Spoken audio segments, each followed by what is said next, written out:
Fazer agora uma introdução sobre como aplicar, como você conectar os efeitos de reverb, delay e um pouquinho do external in.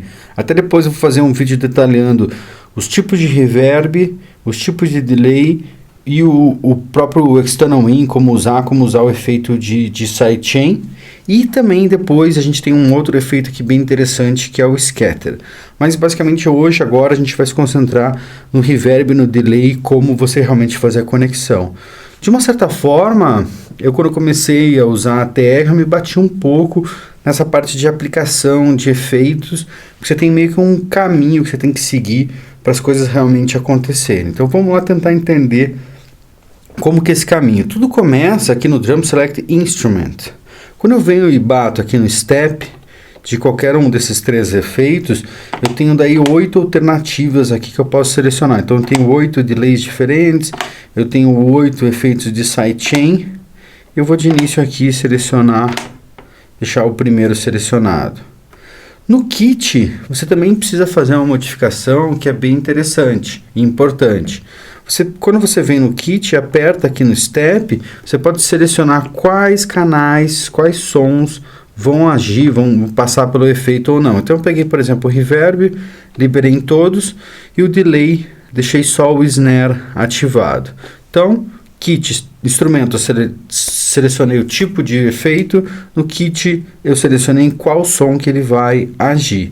Mas só isso não vai funcionar. A gente já tem um botão aqui que seria o level, que seria basicamente aqui sem efeito nenhum, e aqui é o máximo de efeito.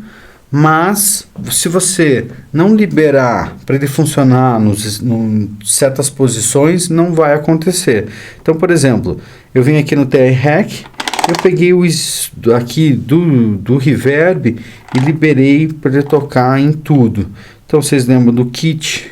A gente liberou para todos os sons.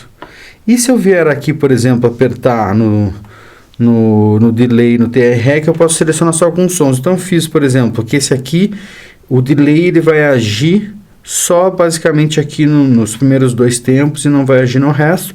E a gente tinha definido aqui também que nesse caso do delay só o snare está agindo. Vamos tentar ouvir isso que acontece. Então aqui até eu tenho um snare, um kick e vou soltar um open hat aqui. Então se eu vier, agora aumentei aqui o reverb, então basicamente entrou em todos os sons lá, ficou meio até um pouco confuso. Se eu vier no step, eu posso fazer, por exemplo, ele agir só em um lugar. Então ele está agindo agora só aqui. Acaba pegando só o open hat. Vamos ver o delay. Então o delay a gente falou para agir na metade, só que só no snare. Então você viu até o kick e o open estão constantes, e sempre esse primeiro snare quando bate aqui, ele passa pelo efeito de delay. Então eu vou fazer agora um outro vídeo falando só dos efeitos de reverb e outro só falando do delay, mas esse vídeo agora serve realmente como base para você entender toda a conexão. Então, só recapitulando, parte pelo instrumento, vai para o kit e vai para o TR. Aqui define qual é o tipo de reverb, delay ou sidechain, aqui qual som que ele vai agir e aqui qual posição que ele vai tocar.